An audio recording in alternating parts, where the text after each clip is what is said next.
Hello mga ka-viewers, meron naman tayong masarap na pork belly. Ayan guys, pork belly. Pinalambot natin ito.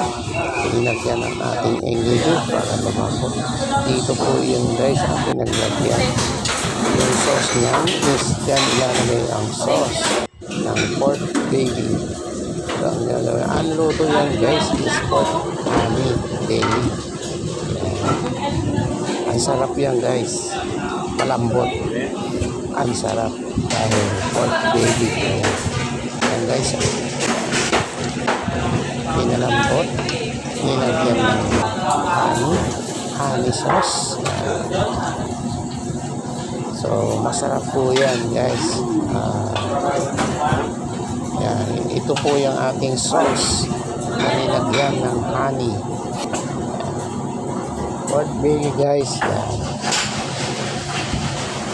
May toyo po yan guys. May sauces po para masarap. With honey.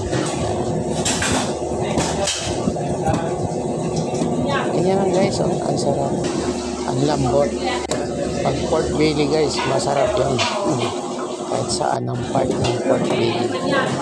Yan ang pinakamasarap sa part ng baboy. Kaya pork belly, mga ka-viewers, mga ka-barangay,